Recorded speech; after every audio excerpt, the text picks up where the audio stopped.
నమస్కారం. City news తెలుగుకి స్వాగతం. గతంలో ఎప్పుడు లేనంతగా ఈ ఏడాది అనూహ్యంగా మిర్చి ధరలు పడిపోయాయని ముఖ్యమంత్రి చంద్రబాబు తెలిపారు. ఢిల్లీలో కేంద్ర మంత్రి శివరాజ్ సింగ్ చౌహాన్ ని కలిసిన అనంతరం ఆయన మీడియాతో మాట్లాడారు. మిర్చి ఎగుమతులు ఎందుకు తగ్గాయో ఆలోచించాల్సిన అవసరం ఉందని తెలియజేశారు. మార్కెట్ ఇంటర్వెన్షన్ స్కీమ్ కింద 25% మాత్రమే ఇస్తారు. అది కూడా ఐసీఏఆర్ గైడ్ లైన్స్ ప్రకారం ఏపీలోని కాస్ట్ ఆఫ్ కల్టివేషన్ తీసుకోకుండా ధర నిర్ణయించే పరిస్థితికి వచ్చారు. శుక్రవారం సమావేశంలో చర్చించిన తర్వాత దీనిపై స్పష్టత ఇస్తామని తెలిపారు. అయితే అనూహ్యంగా ఈ సంవత్సరం వేరే దేశాల్లో డిమాండ్ తగ్గడం మన రైతులకు చాలా నష్టపోయే పరిస్థితి వచ్చింది. ఆ విషయమే మంత్రి గారికి చెప్పాను. ఎట్టి పరిస్థితుల్లో రైతులను ఆదుకునే బాధ్యత మన మీద ఉంది. రైతులను ఆదుకోవాల్సిన అవసరం ఉంది. ఏదైతే ఏ విధంగా ఆదుకోవాలనో వారికి అంతా కూడా సజెషన్స్ ఇచ్చాం. మామూలుగా అయితే ఎంఐఎస్ కింద మార్కెట్ ఇంటర్వెన్షన్ స్కీమ్ కింద 25% ఇంటర్వ్యూన్ అవుతారు. అది కూడా రేట్ ఎస్టాబ్లిష్ చేయడంలో ఐసీఏఆర్ ఏదైతే ఉందో ఆ వ్యవస్థ ఎస్టాబ్లిష్ చేశారు.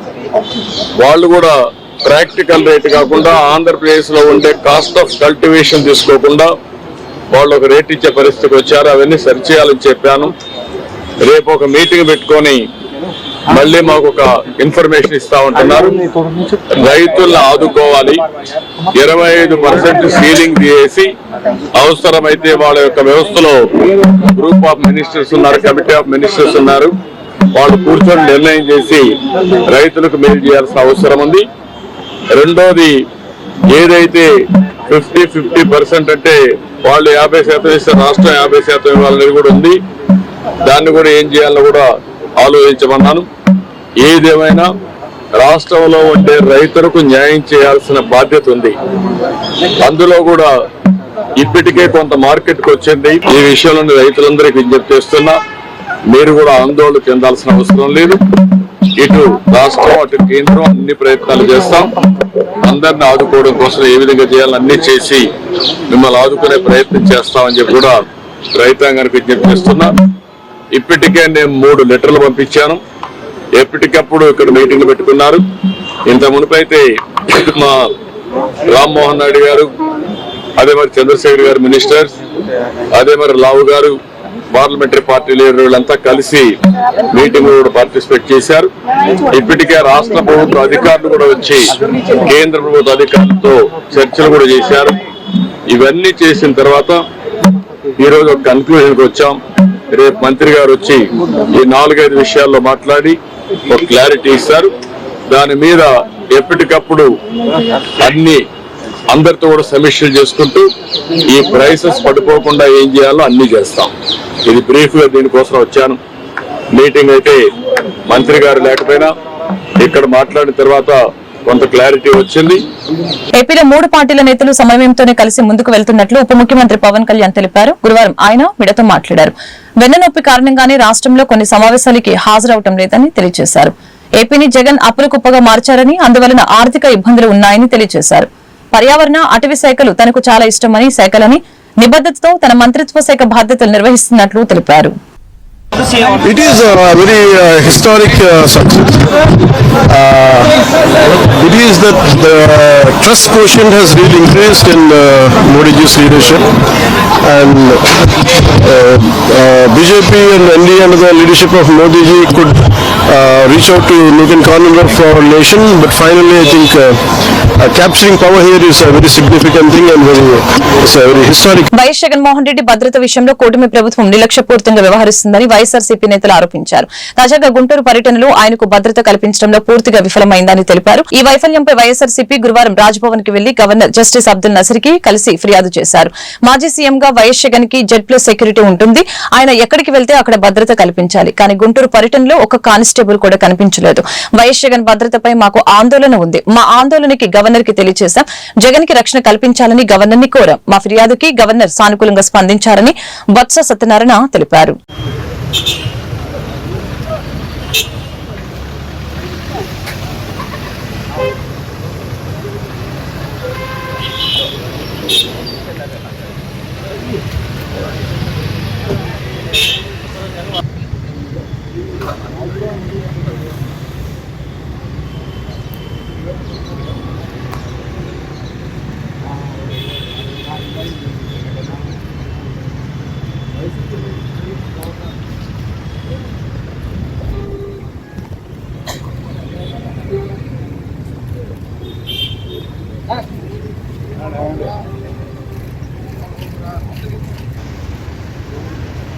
ఉందో దాన్ని పూర్తిగా తొలగించి నేను రోజున పూర్తిగా సెక్యూరిటీ ల్యాబ్సెస్ 100% ఒక్క యూనిఫామ్ కానిస్టేబుల్ ఒక్కరు కూడా ఆ చుట్టుపక్కల లేకుండా ఏదైనా అవాంఛనీయ సంఘటనలు జరిగేటట్టుగా వారు ప్రేరేపించేటట్టుగా వాళ్ళు నేను జరిగిన ప్రయత్నం చూస్తుంటే చాలా అనిపించింది. అందుకని గవర్నర్ గారికి మేము అందరం వచ్చి ఆయన తాలూకా భద్రత మీద ఆందోళన వ్యక్తం చేస్తూ ఇలాంటి సెక్యూరిటీ ల్యాబ్సెస్ ఉన్నాయి, ప్రభుత్వం వాంటెడ్లీ చేయాలని ఆయన్ని ఇబ్బంది పెట్టాలని ఆయనకి ఉన్న సందర్భంలో ఆయన రక్షణ కల్పించి ఇలాంటివి మళ్ళీ పునరావృతం కాకుండా చట్టాన్ని చేతిలో తీసుకోకుండా చట్టం దాని పని చేసుకునేటట్లు ఎవరికి ఇవ్వాల్సిన భద్రతను వాళ్ళకి ఇస్తూ కార్యక్రమం చేయాలని గవర్నర్ గారిని మేము ఇప్పుడు మీ అందరం కూడా డెలిగేషన్ వెళ్ళి ఆయన రిక్వెస్ట్ చేయడం జరిగింది.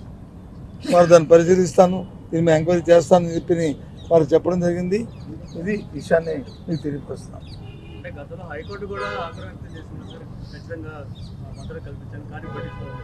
అదే ఇది ఎవరో వ్యక్తిగతంగా ఇచ్చింది కాదు, మాజీ ముఖ్యమంత్రిగా ఆయనకి అది వర్చువల్గా ఆయనకి ఆటోమేటిక్గా అది వస్తుంది. చెప్పేస్తుంది మాజీ ముఖ్యమంత్రి గారికి ఆటోమేటిక్గా వస్తుంది. దాన్ని కూడా నేను రోజు విత్డ్రా చేయమంటే అసలు అర్థం అవ్వట్లేదు మాకు, ఎప్పుడు కూడా చూడలేదు ఈ వ్యవస్థలో.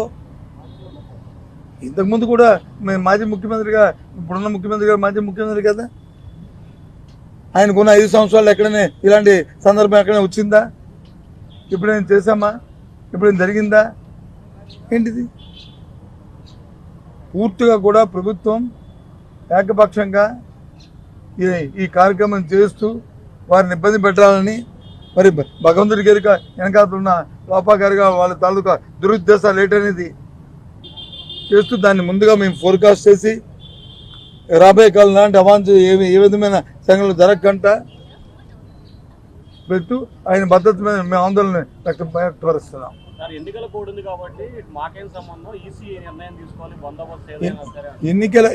కోడ్ బందోబస్తుకి బయట ఆయనకున్న భద్రత ఎన్నికల కోడ్తో సంబంధంలే. ఏదైతే Z+2 కేటగిరీ ఎప్పుడైతే ఉన్నదో ఆయన ఎక్కడికి వెళ్తే అక్కడికి ఆయనతో పాటు వారు వెళ్ళవలసిందే, అక్కడికి వెళ్తారు. అది నిబంధన. ఎన్నికల కోడ్ ఏంటి అదనంగా ఇచ్చేది ఏమైనా ఉంటే ఒక ఎన్నికల కోడ్ ఉంటే ఎన్నికల కోడ్ మీ ముందు ఇన్ఫార్మ్ కూడా చేస్తారు. ఏపీ ఫైబర్ నెట్ లో 3 ఉన్నతాధికారులను వెంటనే తొలగిస్తున్నామని ఆ సంస్థ చైర్మన్ జీవీ రెడ్డి తెలిపారు. Fibre net chief technology officer Pappu Bharadwaj, business and operations head Gandhamsetty Suresh, procurement assistant manager Shashank Haindar Khan ని తొలగిస్తున్నట్లు తెలిపారు. ఈ మేరకు సంస్థ కార్యాలయంలో నిర్వహించిన మీడియా సమావేశంలో జీవీ రెడ్డి మాట్లాడారు. సంస్థలో 400 మందిని తొలగించాలని ఆదేశాలు ఇచ్చినా వారు పట్టించుకోలేదని ఈ సందర్భంగా తెలిపారు. ఉద్యోగులకి జీతాల రూపంలో సంస్థ సొమ్ము చెల్లించారు. ఫైబర్ నెట్ కి జీఎస్టీ అధికారులు 377 కోట్ల జరిమానా విధించింది. గత నెలలో జరిమానా విధించిన అధికారులు నా దృష్టికి తీసుకొని రాలేదు. సంస్కరణలు తేవాలని చూస్తున్న అధికారులు సహకరించడం లేదని ఆయన వెల్లడించారు. దినేష్ కుమార్ గారు ఐఏఎస్ ఆగస్టులో ఛార్జ్ తీసుకున్నాడు. వచ్చిన తర్వాత ఒక్క రోజు కూడా దీని మీద ఈ బిజినెస్ పెంచాలి, ఒక్క కనెక్షన్ తేవాలి అనేది ఏ రోజైనా ఫోకస్ చేశారా? ఎన్ని నెట్వర్క్ ఇష్యూస్ వస్తుంటే ఎందుకు ఫోకస్ చేయలేకపోయారు? ఎన్నిసార్లు చెప్తుంటాము. ఆపరేటర్లు ఎంతమంది వచ్చారు, అపాయింట్మెంట్లు కూడా లేకుండా వాళ్ళు ఎవరిని కలవనియకుండా ఇంటికి పంపించారు. టైం ఇవ్వకపోతుంది. పోనీ టైం ఇవ్వకపోయామా చేసామా అంటే మనం ఏమైనా పని చేసామంటే పని చేసిన పాపాన పోలేదు. మరి ఎలా వస్తుంది? 1 నెల 2 నెలలు అంటే ఓకే, 3 నెలలు అంటే ఓకే, 4 నెలలు 5 నెలలు 6 నెలలు 9వ నెల అప్పుడు ఎవరికన్నా జెస్టేషన్ పీరియడ్ అని ఉంటుంది. జెస్టేషన్ పీరియడ్ కూడా దాటిపోయింది. సో ఏమనాలి? నేనేమంటానంటే వారికి ఒక రైట్ హ్యాండ్, ఒక లెఫ్ట్ హ్యాండ్, ఒక ఫ్రంట్ హ్యాండ్ ఒకరిని పెట్టుకొని ఆర్గనైజేషన్ ఒక్క అడుగు కూడా ముందుకు పోనీయకుండా ఈ విధంగా తీసుకొచ్చారు. అంటే నేను ఏమంటానంటే ఇది ఏమైనా ప్రభుత్వం పైన జరుగుతున్న కుట్ర అనుకోవాలా, వీళ్ళు ఏమైనా బ్లాక్ షీప్స్ అనుకోవాలా, లేదా పాత ప్రీవియస్ మేనేజ్మెంట్ చేతులతో కలిపి అప్పుడు ఎన్నో స్కామ్లు జరిగినాయి. ఈ ఆర్గనైజేషన్ ఈయన చంపేస్తే ఇప్పుడు ఇక చనిపోయినప్పుడు ప్రీవియస్ స్కామ్స్ కూడా వెరిఫై చేయడానికి అవకాశం ఉండదు. కాబట్టి ఆ విధంగా ముందుకెళ్తున్నారు. జాతీయ స్థాయిలో 2 బంగారు పథకాలు సాధించిన తెలుగు జాతి ఆణిముత్యం ఆంధ్రప్రదేశ్ ని ఉత్తమ స్థాయిలో నిలిపిన అఖండ నంది అవార్డు గ్రహీత మలిశెట్టి అంకమ్మరావు. ఈ సందర్భంగా అంకమ్మరావు మాట్లాడారు. జనవరి 28, 30న హైదరాబాద్ కోట్ల విజయభాస్కర్ రెడ్డి స్టేడియంలో జాతీయ స్థాయిలో టైక్వాండో పోటీలు నిర్వహించారని, ఉమ్మడి కృష్ణా జిల్లా నుంచి 25 మంది పోటీల్లో పాల్గొన్నారని చెప్పారు. ఈ పోటీలలో మొత్తం 46 జాతీయ మెడల్స్ రావడం జరిగిందని చెప్పారు. 19 గోల్డ్, 16 సిల్వర్, 11 బ్రాండ్ మెడల్స్ గెలుచుకోవడం జరిగిందని తెలిపారు.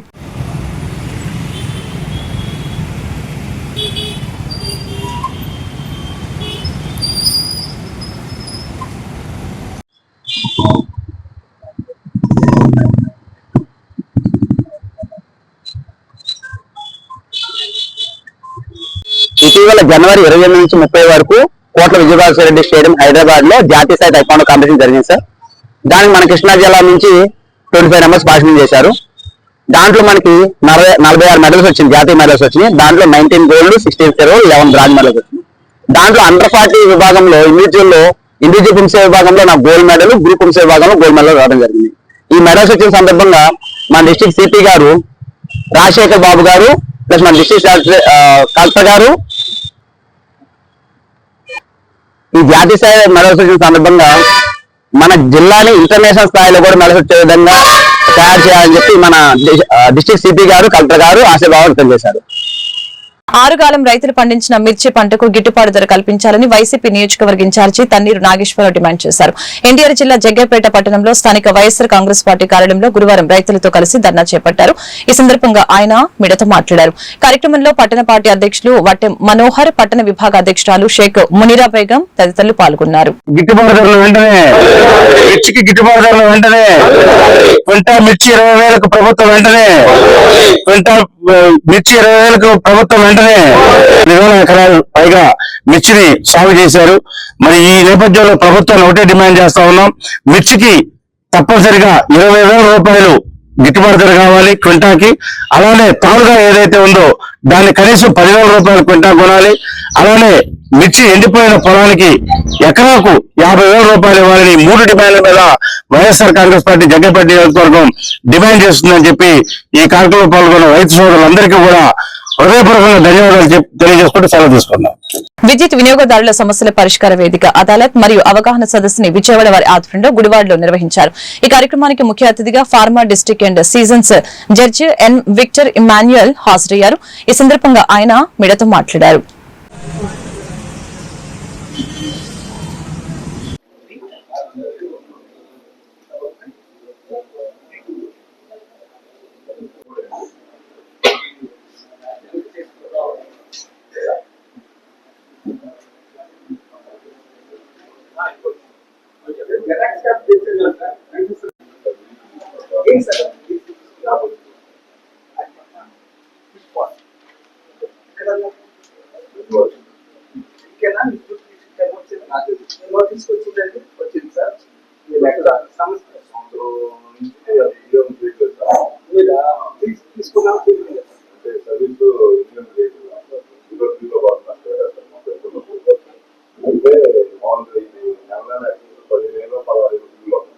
అయితే ఈ సమస్య లేదంటే అన్ని జరిగిపోతాయని కాదు సార్, కొన్ని మాత్రమే మా పరిధిలో ఇచ్చున్నారు.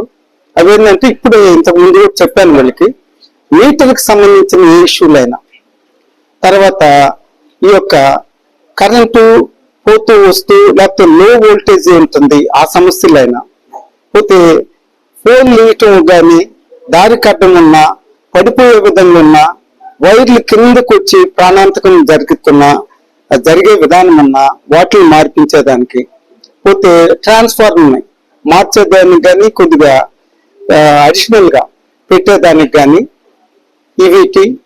వీటిలన్నిటి కూడా, ఇంకా మరీ ముఖ్యంగా ఎక్సెస్ బిల్ వస్తుంటది. చాలా మంది వస్తుంటారు మా దగ్గరికి, 1000 రూపాయలు వచ్చింది 20,000 వచ్చింది సార్ అని. అలాంటి వాటికి కూడా ఇవన్నీ కూడా మేము చేసేదానికి మాకు అధికారం ఉన్నది.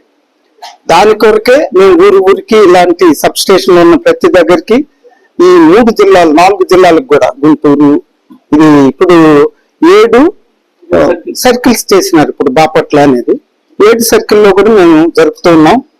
అయితే ఇది ఈ 2 సంవత్సరాలకి ముందు 2 సంవత్సరాల లోపల జరిగినటువంటి ఇష్యూస్ మాత్రమే మాకు పవర్ ఉంటుంది. అంతేగాని అంతకు ముందు 3 సంవత్సరాలు 4 సంవత్సరాలకి ఇట్లా జరిగింది మాకు న్యాయం చేయంటే వీలు ఉండదు. అది 2 సంవత్సరాలే లిమిటేషన్. ఇంకోటి ఏంటంటే ఇదే విషయం ఎక్కడన్నా కోర్టులో కానీ ఏ ఫోరంలో కానీ ఏ అధికారి ముందు కానీ పెండింగ్ ఉంటే మేము చేయజాలం. అది ఏదన్నా ఆర్డర్ ఇచ్చేసి ఉన్న కోర్టు కూడా ఆ ఆర్డర్ ఇచ్చినప్పటికీ మేము వేయలేము, పెండింగ్ ఉన్నా మేము చేయజాలం. అది మీరు దయచేసి ఉండండి. ఇంకోటి ఏంటంటే మాకంటే మేము ఎప్పుడో పెట్టుకుంటే ప్రతి ఊర్లో పెట్టుకునే బదులు మీరైతే ప్రజలకి దగ్గరగా చెరువులో ఉంటారు, యాక్సెస్ ఉంటుంది. దయచేసి అవేర్నెస్ ప్రోగ్రామ్ కంటే మీరు జనాలను చుచ్చుకొని పోయే విధంగా మీరు చేయొచ్చు. ఆ విధంగా మీరు కూడా తెలపమని నేను చెప్తున్నా. ఏదన్నా ఇష్యూస్ కి సంబంధించి నేను చెప్పిన విధంగా మీటర్ కానీ ట్రాన్స్ఫార్మర్ కానీ పోల్స్ కానీ ఎక్సెస్ బిల్ కానీ ఇవన్నీ ఉంటే లో వోల్టేజ్ కానీ ఇవన్నీ ఉంటే దయచేసి మా దగ్గర ఒకటి ఉన్నది, ఒక వ్యవస్థ నడుస్తూ ఉండదు గుణదల్లు అని చెప్పండి, మాకు పంపించండి. ఫిర్యాదు రూపంలో నేరుగా వెళ్లి ప్రజల సమస్యల్ని తెలుసుకుని వాటి సత్వర పరిష్కారానికి కృషి చేసేందుకే వార్డు పర్యటనలు నిర్వహిస్తున్నామని గుడివాడ ఎమ్మెల్యే వెనిగండ్ల రాము తెలిపారు. పట్టణ టీడీపీ అధ్యక్షులు దింత్యాల రాంబాబుతో కలిసి 17వ వార్డులో విస్తృతంగా పర్యటించారు. ప్రజలతో మమేకమవుతూ ద్విచక్ర వాహనంపై తిరిగారు. ప్రజా సమస్యల్ని సావధానంగా విన్న ఎమ్మెల్యే పలు సమస్యల పరిష్కారానికి సంబంధిత శాఖల అధికారులకి ఫోన్ చేసి తక్షణ చర్యలు తీసుకోవాలని ఆదేశించారు.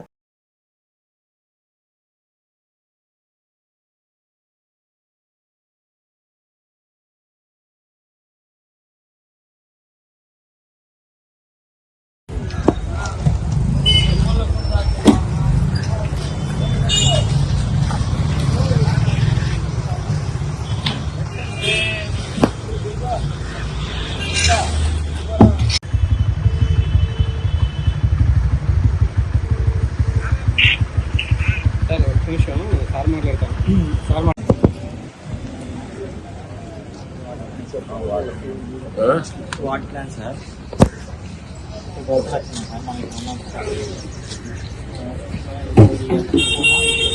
కొత్త లైట్ అయినా ఆల్రెడీ ఉన్న లైట్లకి అయ్యి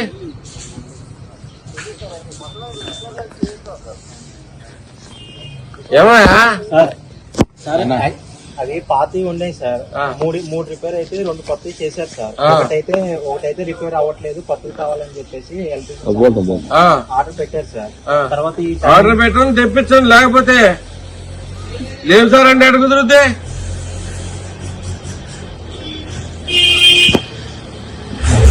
నాకు చేపించిన భద్రం అయిందని చెప్పండి.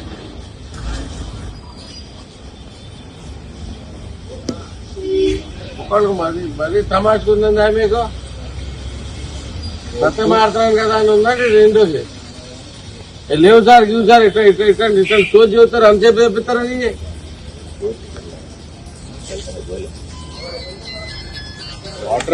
ప్రస్తుతానికి డ్రామాలు ఎక్కువైపోయినాయి. పని లేకపోతుంటే పని చేసే పని లేకుండా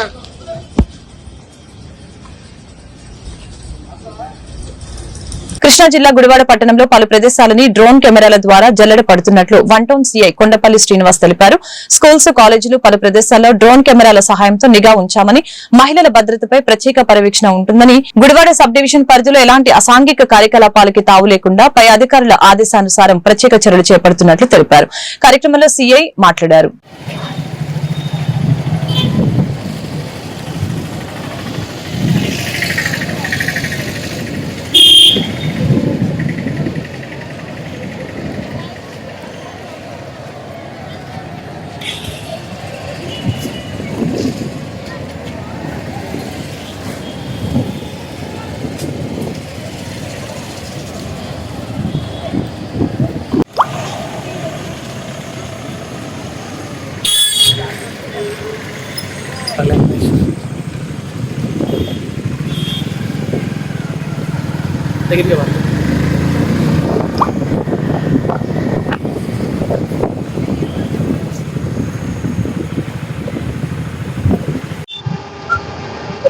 గుడివాడ ప్రజలందరికీ కూడా మా పోలీసు వారి తరఫున హెచ్చరిక. గౌరవనీయ కృష్ణా జిల్లా ఎస్పీ గారు ఆర్ గంగాధరరావు గారు మరియు గుడివాడ డిఎస్పీ గారు ధీరజీవన్ గారి ఆధ్వర్యంలో ఈ రోజు నుంచి కూడా గుడివాడ టౌన్ మరియు చుట్టుపక్కల పరిసర ప్రాంతాలన్నీ కూడా డ్రోన్ల కెమెరాల పరిధిలోకి వస్తున్నాయి. డ్రోన్ కెమెరాలు ఉపయోగించి టౌన్ చుట్టుపక్కల పరిసర ప్రాంతాలన్ని చోట్ల కూడా ఖాళీ ప్రదేశాల్లో అసాంఘిక కార్యక్రమం నిర్వహించే పైన నిఘా ఉంచబడుతుంది. ఈవ్ టీజర్స్, కాలేజీ స్కూల్స్ వదిలే టైంలో ఈవ్ టీజర్స్ పైన, ఖాళీ ప్రదేశాల్లో బహిరంగ మద్యపానం సేవించే వారి పైన, గ్యాంబ్లింగ్ వాడేవారి పైన ఒకటని కాదు అన్ని రకాల అసాంఘిక కార్యకలాపాల పైన కూడా ఈ రోజు నిఘా ఉంచబడుతుంది. 24/7 ఏం జరిగినా సరే పోలీస్కి అది తెలుస్తుంది. ఇమీడియట్లీ పోలీసు ఒక టీము ఏర్పాటు చేసుకొని వాటిపైన మీరు రైడ్ చేయడం జరుగుతుంది. కాబట్టి ప్రజలందరికీ మా మనవి, ఎటువంటి అసాంఘిక కార్యకలాపాల్లో పాల్గొనవద్దని, పోలీసులకు తెలియదులే, పోలీసులు ఎక్కడ ఉంటారులే అని అనుకోవద్దని, అలాగే డ్రోన్ల విషయంలో సమాచారం ఇచ్చే విషయంలో ప్రజలందరూ కూడా పోలీసు వారికి సహకరించాలని మా పోలీసు వారి తరఫున మరొకసారి నేను నిర్ణయించుకుంటాను. Thank you. ఏలూరు జిల్లా కామవరపుకోట మండలం అడమిల్లిలో సర్పంచ్ గూడపాటి కేశవరావు వారి ఆధ్వర్యంలో ఆడమిల్లి గ్రామానికి చెందిన రైతు మలకలపల్లి వీరరాఘవయ్య కొబ్బరి, కోకో, వక్క, పామాయిల్ తదితర జీవామృతంతో వ్యవసాయం చేస్తున్న పంటల్ని జెడ్పీఎన్ఎఫ్ నేచురల్ ఫార్మింగ్ వారి సమక్షంలో హార్టికల్చర్, అగ్రికల్చర్ డిపార్ట్మెంట్ తో కలిసి ప్రకృతి వ్యవసాయాన్ని జర్మనీ దేశస్థులు సందర్శించి పరిశీలించడం జరిగింది. కార్యక్రమంలో హార్టికల్చర్, అగ్రికల్చర్ డిపార్ట్మెంట్ వారు, స్థానిక రైతులు, కూటమి నాయకులు పాల్గొన్నారు. ఎంతమంది పని చేస్తున్నారు?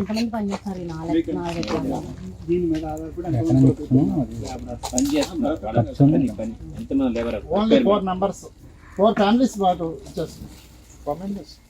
4 family means 8 members. 8 members. Wife and husband. 8 members. 8 members. One crop. One family. Four acres. 4 acres. 4 acres, 4 families. అంటే మన కొబ్బరికి ఒక సిచ్యువేషన్ ఆ ఫ్యామిలీ వర్క్ చేస్తుంది. వారు అడిగేది కల్టివేషన్ చేయడానికి మీకు ఎంతమంది సపోర్ట్ చేస్తున్నారు? లేబర్ 4 members కంటిన్యూస్ గా ఉంటారు. 4 persons. Family members that are working there is No, see, for 4 acre on continuous basis, monthly basis, he engaged full time 4 families. At least for 4 persons. Not otherwise. Continuous harvest. Now and then, whenever the harvest is high, he is engaging extra people also. What's the average work hours per day? ఎన్ని రోజుకి ఎన్ని గంటలు పని చేస్తారు? 4 to 5 hours.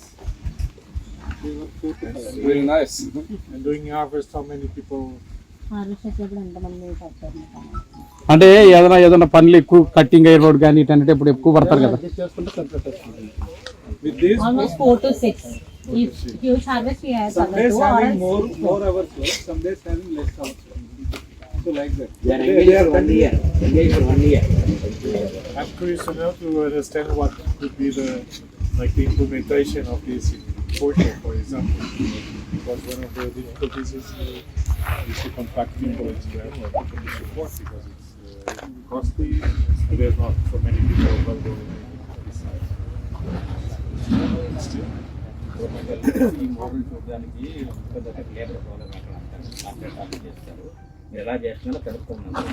దానికోసం ఆ knowledge కోసం అడుగుతారు. Okay, we will see the field. How he is maintaining, what number of acres are there. Then after we sit somewhere and stand somewhere, we can. ఈ వార్తలు ఇంతటితో సమాప్తం. మరొక బులెటిన్లో మళ్ళీ కలుద్దాం. నమస్కారం.